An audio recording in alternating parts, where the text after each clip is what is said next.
হঠাৎ বৃষ্টিতে 2 দিনের মধ্যে তারপরে দেখলাম যে এত বড় একটা গাছটা পাতা যেন ঝিমিয়ে গেছে। তারপরে দেখি যে নাই, গাছটা নাই, মানে 1 সপ্তাহ আমাকে সময় দেয় নেই। কেন হলো মানে আমার বেডে পানিও জমা ছিল না, কোনো বেডে আমার পানি জমা থাকে না। তারপরে কেমন মরে গেল, এই কষ্টটা আমি আসলে ভুলতে পারি না। আমি সবসময় এসে গাছের সামনে দাঁড়ায় থাকো, অ্যাভোকাডো গাছের সামনে আমি বলি কি যে আর কিছু হয় নাই, হয়তো আমার নজর লেগে গেছে ওই গাছটাতে, যে এত বড় একটা গাছ ফল অবস্থায় মারা গেল।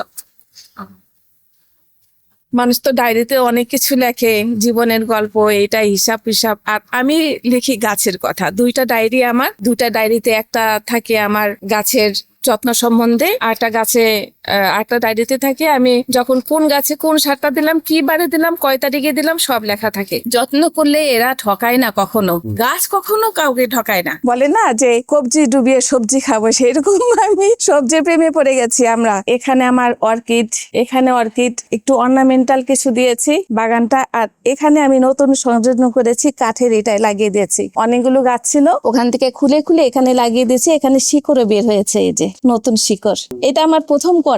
হ্যাঁ, নারকেলের ছোবড়া, ভিতরে আর কিছু নেই। আর এখানে আমার একটা নতুন গাছের পেঁপে, এটা আমি জানি না কেমন হবে, নিশ্চয়ই ভালোই হবে, দেখে মনে হচ্ছে রং ধরেছে, পেকে যাবে। এটা খাওয়া নাই, কিন্তু এই যে এখানে যে বড় গাছটা আছে, এই গাছটার পেঁপে এত খেয়েছি, অনেক লম্বাও যেমন হয়েছে, পেঁপেটা অনেক বড় বড় ছিল, অনেক মিষ্টি। আর এই যে একটা পেয়ারা আছে এখানে, কি সুন্দর পেয়ারা, এটা মানে খেতে অনেক মজা, গোলাপি হয়। আর এটা হলো একদম দেশি, অনেক গাছ ভর্তি করে পেয়ারা আসে। কাটিমন আম তো হয়ই সারা বছর, যাতে আমার বাগানে আম থাকে সেই জন্যই আমার এটা নেওয়া, যাতে সবসময় খেতে পারি। আমরা ফ্যামিলি, তারপরে আমার যে আত্মীয় স্বজন আছে, সবাইকে একটু একটু করে দিয়েছি, একা খাইনি। একদম শেষ হওয়ার পর তারপরে হয়তো একটু কিনছি, কিন্তু একদম এত ডিফারেন্ট স্বাদ, আমি কি বলবো। এই যে ছাদ বাগানের আম খাওয়ার বাইরের আম খাওয়া কত তফাৎ।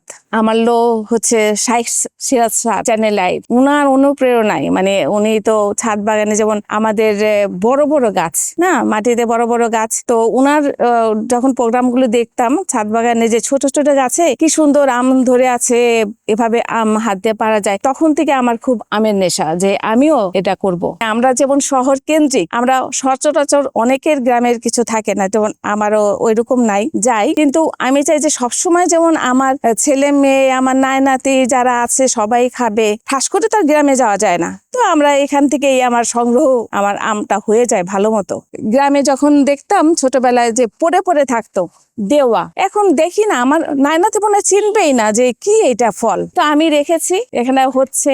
তারপরে বেল আছে, আর এই যে সবেদা, মাশাআল্লাহ, এবার যে সবেদা, যে পরিমাণে সবেদা এসেছে, আর পাখির অত্যাচারে ঢেকে রেখেছি। আমার খুঁজে খুঁজে এখন পাকা কোনগুলো, ওগুলো বের করতে হয়। যখনই ঝড় হয়, আমি রাতে হোক আর দিনে হোক তাড়াতাড়ি করে চলে আসি, কারণ আমি তো দূরে থাকি না, এই বিল্ডিং এই থাকি, এখানেই থাকি। তো আমি ওই আমটা পড়ে থাকে, ওটা কুড়ানোর যে সুখ, তখন আমি ছোটবেলায় আমাকে আমার মা আমার আটকায় রাখতে পারতো না, যতই ঝড় হোক আমি ছুটে যেতাম আম গাছের নিচে, কোথায় পড়ে আছে আম। তো ওই অনুভূতিটা এখন আমি পাই এখানে। আতাফল, সবেদা, আম, কদবেল আছে, রামবুটান, মানে এত জিনিস, আমরা আছে, জাম আছে, 2 রকম জামরুল আছে, মানে এমন কোনো ফল নেই যে নাই। দেশি বিদেশি সব ধরনের ফল আমি কিছু না কিছু রাখার চেষ্টা করেছি ছাদে। সবজি তো অলরেডি এখন থাকেই, আমার বাগানে সবসময় সবজি থাকে, এবং আমার আর একটা ছাদ আছে, ওখানে আমি শুধু সবজির অনেকগুলো বেড করেছি, কাঠের বেড দিয়ে। ওখানে সবজি হচ্ছে লাউ, ধুন্দুল, এখানে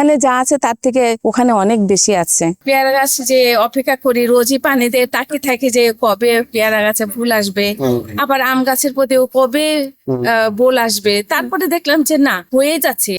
অনেকে বলে, আমার মেয়েরা বলে, তুমি কোথায় রাখবার, কোথায় রাখবার, ছাদে তো জায়গা নাই। আমি যে হয়ে যাবে, হয়ে যাবে, আমি এখানে ওখানে রাখবো, আমার হয়ে যাবে। এভাবে এভাবে করে আমি এগ্রো অ্যাওয়ার্ড হয়, প্রতি বছর হয় এগ্রো অ্যাওয়ার্ড, এটা স্ট্যান্ডার্ড চার্টার্ড ব্যাংক এবং চ্যানেল আই থেকে করে। মানুষ তো ঘুমিয়েও স্বপ্ন দেখে, আমি ঘুমানোর মধ্যেও এটা স্বপ্ন কখনো দেখি নেই যে আমি এরকম একটা পুরস্কার পাবো। আমি তো পুরাই, যখন আমাকে ফোন করে জানানো হয়েছে চ্যানেল আই থেকে যে আপনি পাচ্ছেন, আমি তো কতদিন নিতেই পারি নাই, যে কি বলে, এত এত ছাদ বাগান থাকতে আমি মাত্র বেশি দিন হয় না শুরু করেছি, আমি ফার্স্ট প্রাইজ, মানে আমার অবাক করার মতো কথা।